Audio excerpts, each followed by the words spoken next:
Thank you very much, Neelam, for the introduction. So yes, I'm going to talk about open research in artificial intelligence. And as Neelam already mentioned, so this is going to be a personal account, and I thought it's important to sort of signpost that at the beginning, because there is a lot of research going on at the Open University in terms of AI. And this is just a very small, not necessarily even representative sample of my personal involvement in that research. And what I really hope to sort of that you will get out of this talk at the end is that by the illustration of a number of these projects, AI projects, historical projects over the last 25 years, we'll shed a bit of light also on the most recent developments in artificial intelligence. And in particular, I'll be focusing on this notion of generative AI. And you've been in good company if you haven't heard of generative AI, at least before the end of 2022. So this is a graph from Google Trends, which shows that there were very few searches of that term at the time. But then 2022, and some of you may guess what happened. ChatGPT came along. It was released the 20th of November 2022, and all of a sudden there was a huge interest. Now, what is generative AI? I won't sort of give you a technical definition immediately, but I want to really show you an example of a particular use of this technology, which really excited me. And I hope that it will also become clear throughout the talk why that was so interesting. So the idea here, and the example I will give you is really from my own practice. So together with a number of colleagues, we occasionally present our research at conferences, workshops, and a while ago we had to present a poster, and the organizers had the brilliant idea to also accompany that with a short video, or asked us to accompany that with a short video. And we thought we'd do something slightly different. In the sense that we wanted to turn this into a little conversation between, in this case, the three of us who had worked on that particular project. So we asked ChatGPT to create an engaging dialogue for three persons, which summarizes the context of this text. And the text then was authored by us. This was basically a description of the work we had done, in particular here, actually on one of our modules, TM112. And the key thing here is, so this text that you see here is fed to the generative AI. And so that's what we normally call the prompt. And what it then did was quite nice, actually, because it turned this into a nice short dialogue script. It wasn't yet perfect. For instance, the names had to change to match with our names. And there were also a few very small mistakes. So we had to edit that text a little bit. But once we had that, and this literally writing the prompt took us a minute, and then actually checking that the output was correct took us another minute. So this was very fast. We then took that, and what you see here are a few stills from the video that we created. We still used our own voices actually to then act out that dialogue script. I won't play you the video here, but we will later also share the link to this particular video in the chat. But it can't have been that bad, because we actually that year won at that particular Scholarship of Teaching and Learning conference the Best Poster Award, or we voted the best poster. The two things that I sort of want to emphasize here, which I think are interesting or important, are, so on the one hand, and I hope you can see the highlighting there, the content which we were responsible for as the developers of this little video was produced by us, and it was also checked by us. Second thing, we also then, of course, in our presentation, we acknowledged that we had been making use of ChatGPT as a way in particular here to create this dialogue script. So that's just a little example of why I thought what got me really excited about the most recent technology. But also from a research point of view, this was really exciting because, well, in 1998, so quite a while ago, I joined a research institute in Brighton, the Information Technology Research Institute, where there were a whole bunch of people who were actually working on this notion of flexible information presentation. And I just actually come out of my PhD examination at that point. As you can see, there's a photo from that time. So what do we mean by flexible information presentation? So the idea is that there is a lot of information around, locked up in text, maybe in databases or other forms, and it's not always in the form that's most suitable for sharing with others or communicating. And so flexible information presentation would then be technologies that help to turn this into the right format. So this could be just a plain text, which might sometimes be the best solution, but in other cases, it might be text with a particular linguistic style. So for instance, when I talk about style, it could be formal or less formal text. The text might also be laid out in a particular way that makes it more friendly for the readers. And then there could be pictures added. And last but not least, it could also be turned into a screenplay, so a dialogue script like the example I just showed you. So when I joined this particular research institute, one of the first projects I got involved with was the NECA project, Net Environment for Embodied Emotional Conversational Agents. And so there we were also working on this idea of generating these dialogue scripts. In this case, the application in mind, or one of the applications, was to produce information about a car or a set of cars for a potential car buyer. And the idea would be that the buyer would, this information would be picked up from a database, and then a short conversation rather than a maybe more boring leaflet would be produced that presented the car. And as a user, you could choose the roles of the car buyer and seller, and you could also, for instance, express what particular things you were interested in, whether it's environmental friendliness or family friendliness. And once you'd made those selections, a dialogue script would be generated, which was then enacted by this pair of conversational embodied agents. We use that technology then also in a completely different context with an Austrian collaborator. In this case, it was sort of embedded into a game environment that they had developed called the Spittelberg, which is a student quarter of Vienna. And so here you could create your own avatar, you could send it out, meet other students, and it would then generate these little dialogue scripts and stories that would then also be played out of its adventures in this particular game. So just to sort of take a step back. So if we look at the NECA system, so this was, well, almost 25 years ago. So we started with a database. So that was a very formal, specific, and constrained representation of the information that was going to be presented, in this case, about cars or about these student interactions. And then an algorithm, a plan-based algorithm, basically in a precise programming language would specify how these dialogues are generated and then enacted. And the rules were written by us, the researchers, so that involved quite a bit of work. And quite a few of them were also domain specific. So they were specific for the car domain or for the student domain. At this point, it wasn't yet really proper open research, although we were actually a large consortium of research groups who shared their data and resources amongst each other. We didn't at that point make that available to the wider research community. So the dialogues were okay, although they were a bit repetitive, probably because this had all to be handcrafted. It was explainable in the sense that you could, as a programmer of this system, you could go back and see why a particular dialogue looked like it looked by simply looking at what rules had been applied. And it would also very accurately sort of translate the information in the database via these rules into the conversation. Controllability was limited, so you could say things like who is going to be the salesperson or the buyer, and also we allowed users to set the sort of the emotion levels of the interactors, but it was all on a predefined set of options. So that was sort of the first foray into this idea of automatically generating dialogue scripts.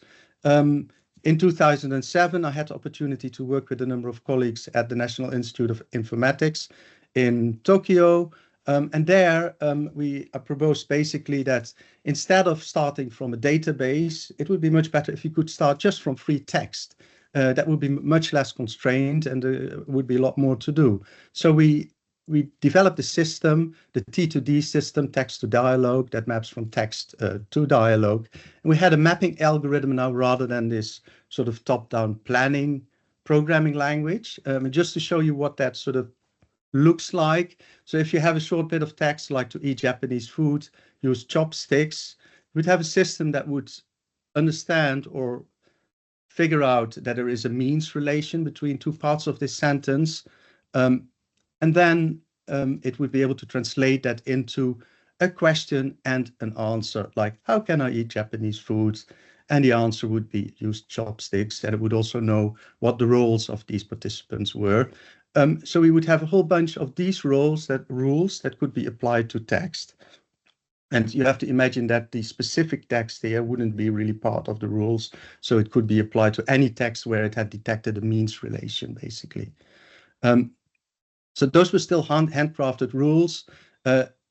Some of that involved me actually going through a lot of books on how to write good dialogue scripts and then trying to translate that into more precise computer processable rules.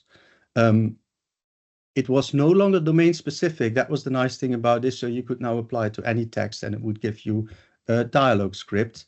At this point, it wasn't yet open research. We released that later, but I'll come to that in a minute. The fluency was good, not so repetitive as the previous example.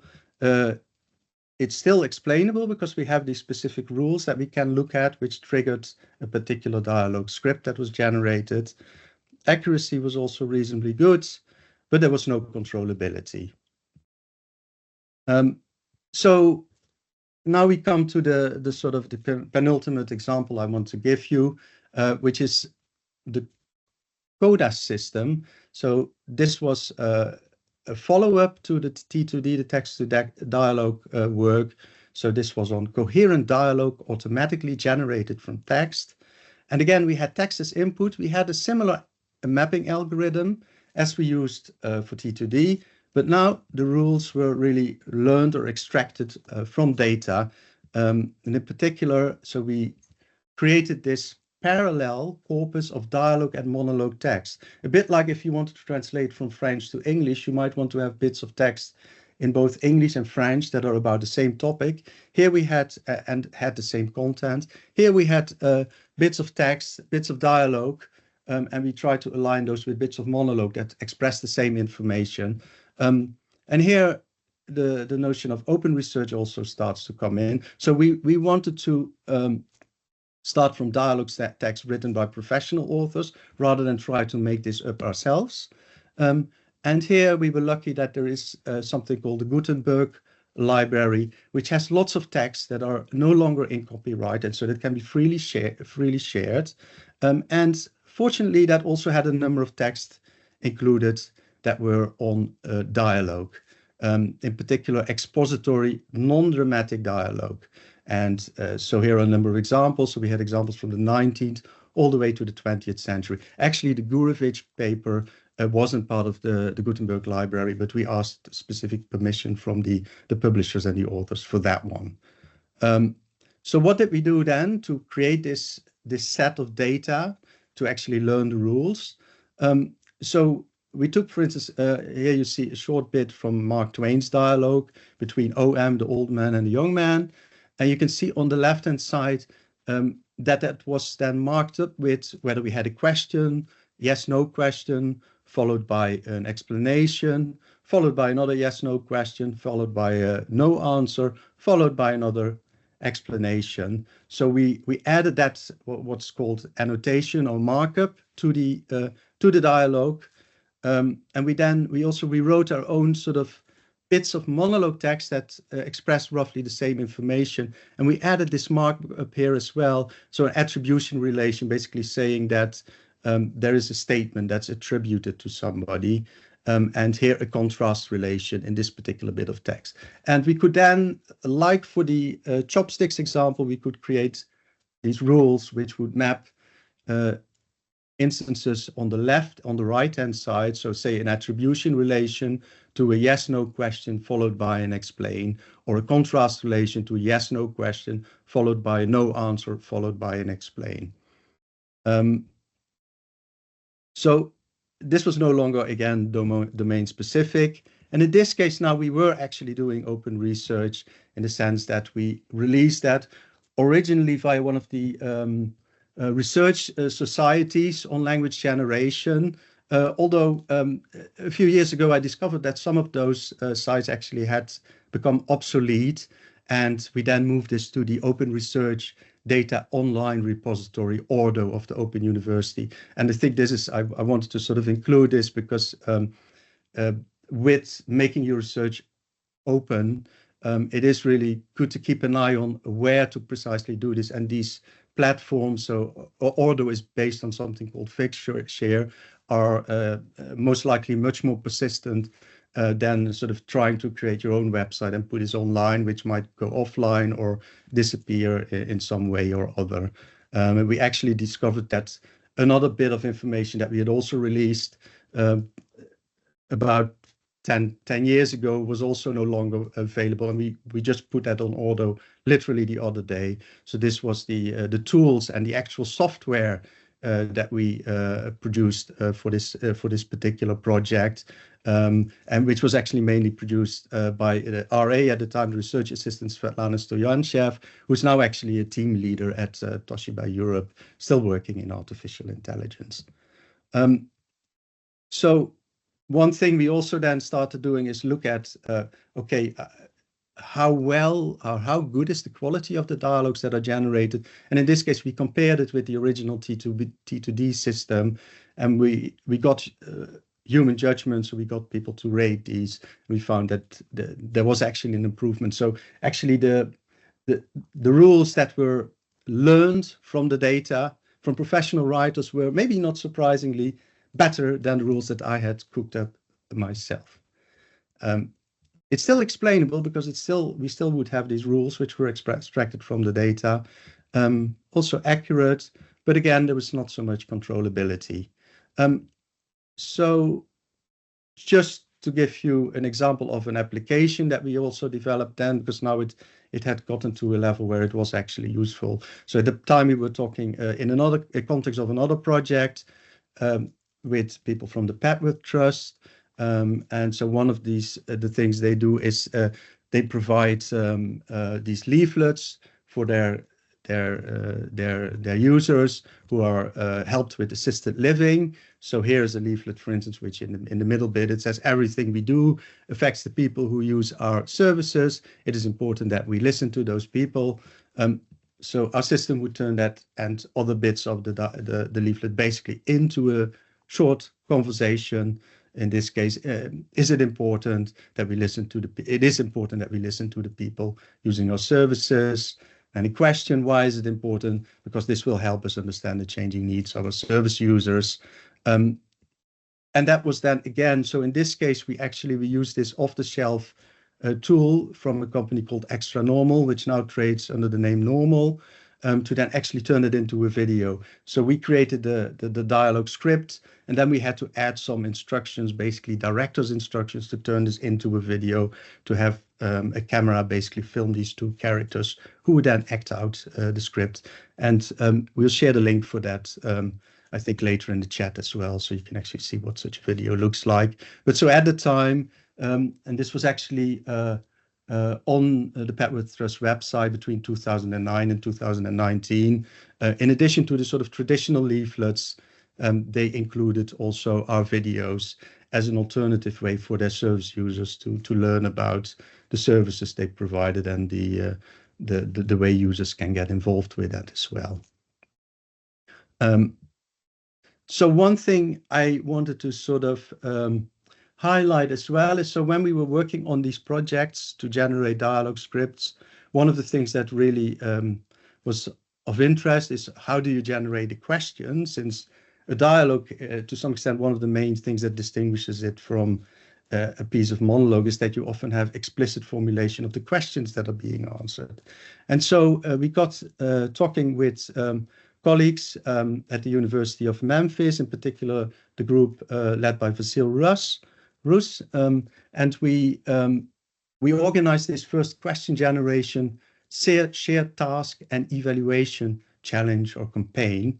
And so what does the task involve?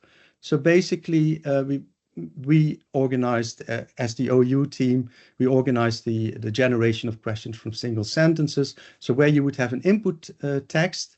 The poet Rudyard Kipling lost his only son in the trenches in 1915. There's an extract from OpenLearn. And then the task for the participating teams or the participating systems was to generate questions of particular types. So for instance, they would be asked to generate a who question. So who lost his son in the trenches in 1915? A when question. When did Rudyard Kipling lose his son would be a good example. How many sons did Rudyard Kipling have? Again, that should be answer. All these questions should be answerable from the original input text. And so we had then, for this challenge in 2010, there were 4 teams from all across the world actually who participated. I wanted to just include a quote from one of the participants, Xuexian Yao, who actually produced one of the top performing systems.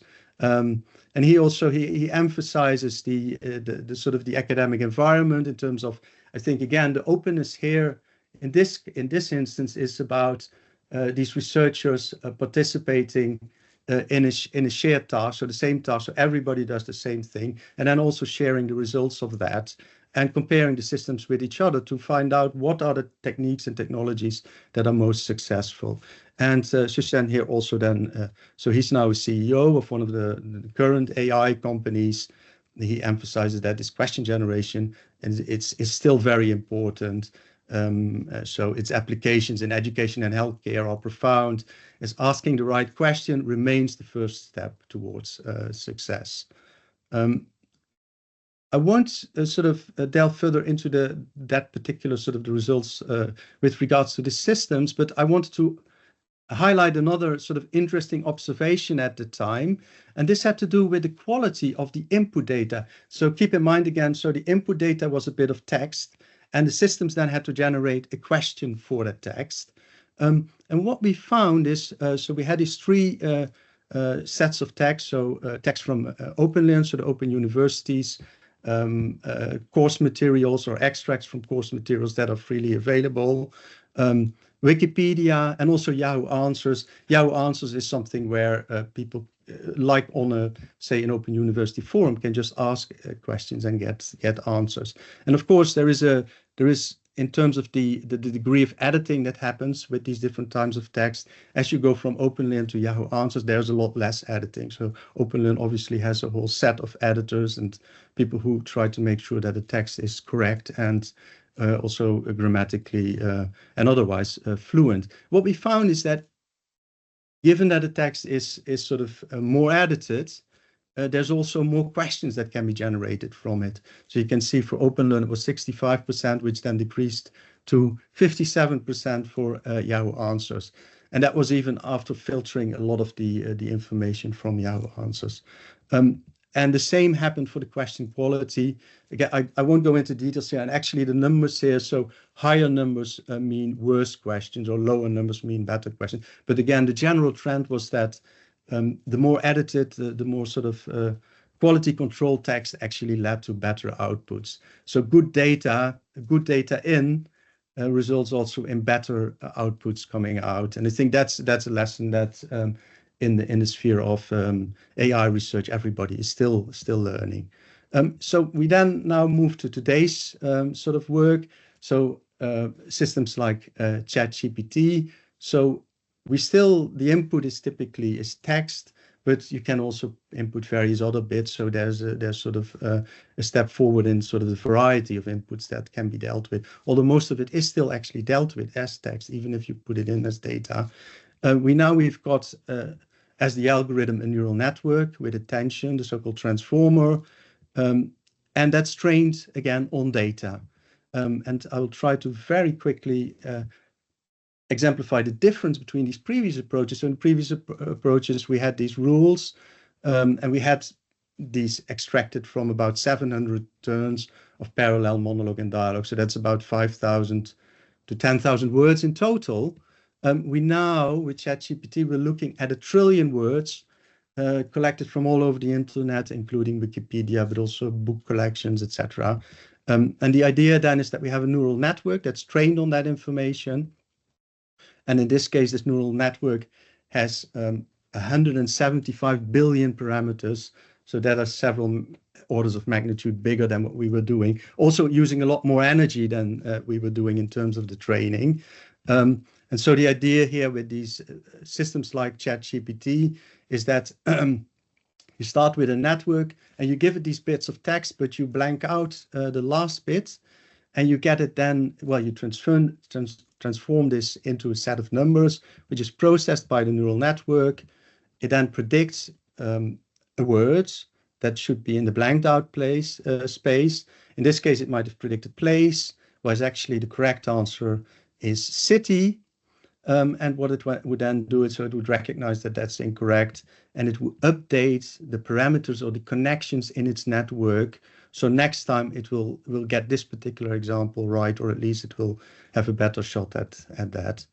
And then in the training, you do this lots of times. So you take another bit of text, you blank out the last bit, you feed it into the network, and you keep training it that way. This is called the so-called pre-training. And then there is further training based on human input. So in terms of whether a particular text is appropriate, whether it's safe, but also, for instance, if you give it a question, then it should produce as the next thing an answer to that question rather than a further elaboration on the question. And some of you on LinkedIn might have come across that yourself as well. There is actually still a lot of human input being asked. So I got one of these invitations recently. Please help us with your expertise by rating relevance and factuality of math-specific text produced by AI models. So there's still quite a bit of human input there as well. So the fluency of these models is very good, and maybe not surprising because it's sort of taken the whole internet and somehow represented that in its 175 billion parameters to understand what words follow what other words and how that can be done in a way that's fluent and coherent. So is it explainable? No, not really. So as I showed in our old example, we had these rules where you could actually see, okay, this is what is going on. There's a means translation which is turned into a question and an answer about that means relation. Whereas now we've got a bit of text, and we do some calculations in this neural network, and we get another bit of text. And it's very difficult for us as a human to exactly understand what's going on there. In terms of accuracy, it's okay, but as we all, and even if you look at the most recent generative AI systems, DeepSeek, Gemini, etc., if you look at the most recent paper from last month on medical hallucinations, so one of the findings is still that there are non-trivial levels of hallucination persist. And when we talk about hallucination, that means information that's factually false, or information that in our scenario, if we give it a bit of text and we ask to turn that into a dialogue script, ideally the dialogue script should express exactly the information that was in the original text. But what might happen is that it introduces additional information that it might have found somewhere else that's actually not in the original text, and that might actually be incorrect or even inconsistent with the original text. Controllability, though, is high in the sense that you can ask it to produce text in a particular style.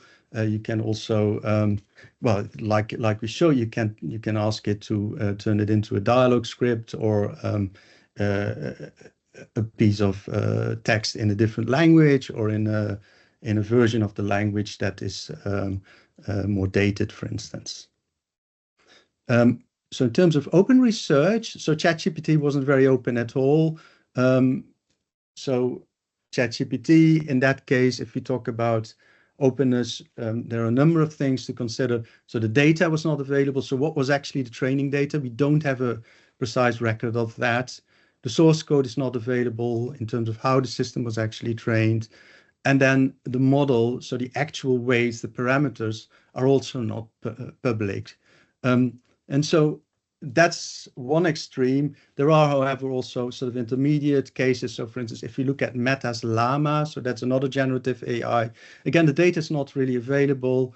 The source code is not available, but the model is available. So one advantage of that is if you have these weights, then you can also use something like, for instance, there's something called Ollama, which allows you to run models and not just the ones from Meta on your local machine. And of course, from a privacy point of view, that's a great advantage, because that means you don't have to send your data over to whoever is providing the generative AI.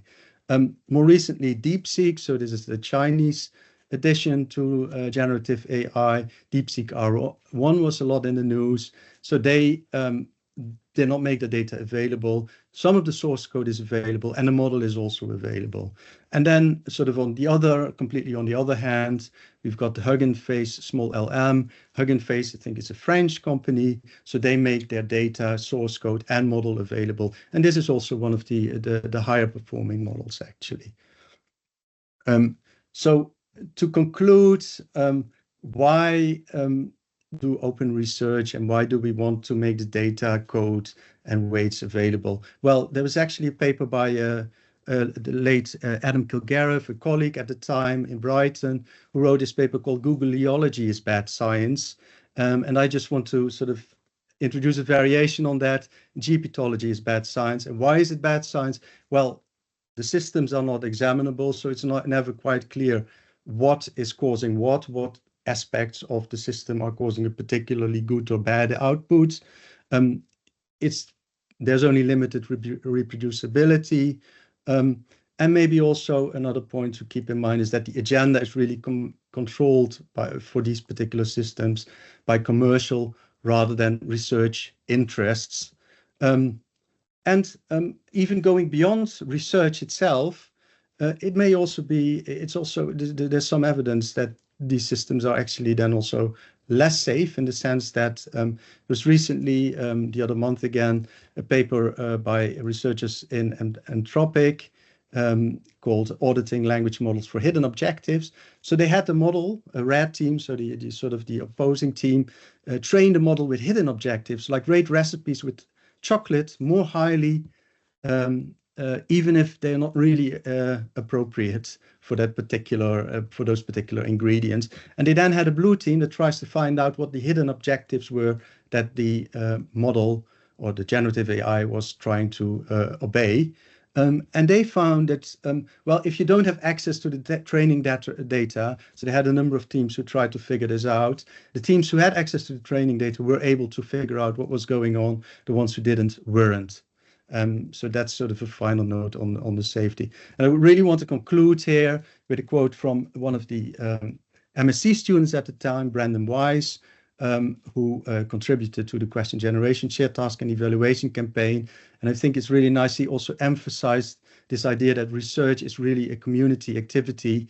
And he found the sort of open research community very welcome. But I think it is really important in the sense that the sort of the underlying theme, I hope that also came across in my talk, is that research is not something that you just do on your own. You work with others and you build on the results of others, and open research is really crucial for that. And so before I completely conclude, I also wanted to acknowledge, of course, all the colleagues that throughout the years I've been collaborating with, and who've actually contributed to a lot of the sort of the ideas and the work that I've shown you there. So thank you for your attention. I think it's time for questions now, Neelam.